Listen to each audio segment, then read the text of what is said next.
I would comment to the new lawyers that I had an opportunity to try a lot of jury trials and trials before judges before I became a judge, and probably the one that was most significant and most rewarding was one that I took for a pro bono client. So take them, they're good cases.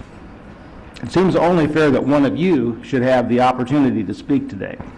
By tradition, we select one of your group, primarily based on test scores, to speak on your behalf. Gregory Michael Singer is the graduate of the University of Minnesota who will speak on your behalf today. I would point out that he actually has a degree from another university here in Florida, and I think the winner this year in Minnesota sent him right back here to get licensed to practice law. Mr. Singer.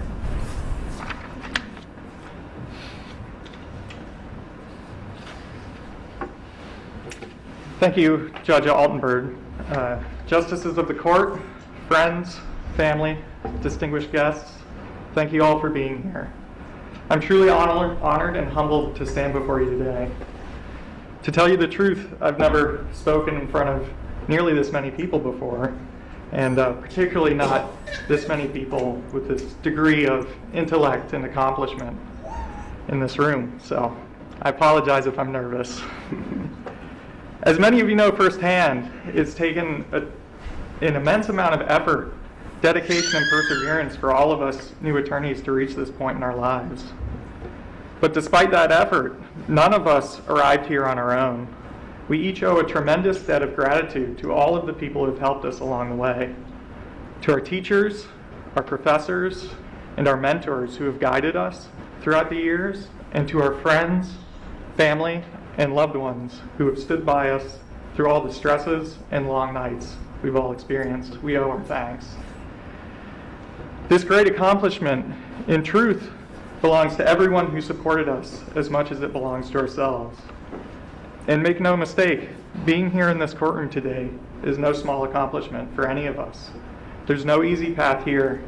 There is no shortcut. This courtroom represents the culmination of the better part of a decade spent learning, studying, and improving ourselves. It represents all of the exams, the tests, and the sleepless nights we've all experienced. It represents the people we were and the people we've become. Yet none of us view this courtroom as our destination. We all sought to enter the practice of law for our own reasons: a good career, an intellectual challenge, maybe even because someone told us, you know, you really like to argue. You would make a good lawyer.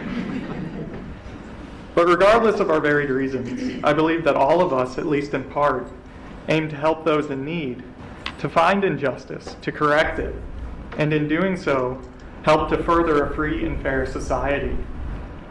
The character of civilized society is defined by its law, and the law by its lawyers. As new members of the legal profession, we are charged with carrying forward this great tradition. We must ensure that the laws of the land are correctly and consistently understood and are applied evenly and with integrity. We must ensure that prejudice has no place in our government, and that the weak and voiceless will always have an advocate to speak on their behalf.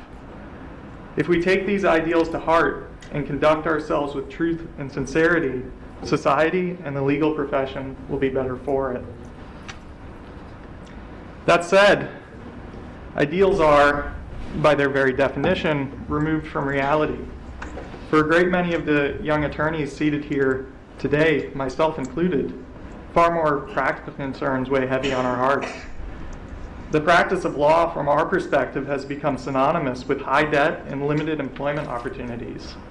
Simply securing a job interview can be at times more difficult and more emotionally taxing than much of law school or even the bar exam. The interests of a good and just society can feel remote when you're unable to work gainfully in the profession of law, let alone service your student loan debt. I don't say this to put a damper on this momentous occasion, and it is truly momentous, but rather to put in perspective why some of us appear more concerned than ever as we attempt to begin our careers. To the established members of the legal profession in this room, I would implore you to look beyond your immediate bottom line and to reach out to some of the bright young lawyers in Florida today, to help them and mentor them in what ways you can before more are forced to exit the legal field for want of opportunity. To my colleagues in this room who share these concerns, Know that you are not alone. It's a frustration shared in equal measure by countless young attorneys across the state and throughout the nation.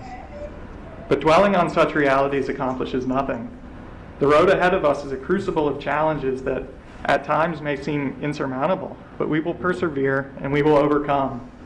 The success we forge in the face of such adversity will define our generation of legal practice and may even help redefine what it means to be a lawyer. Thank you. God bless.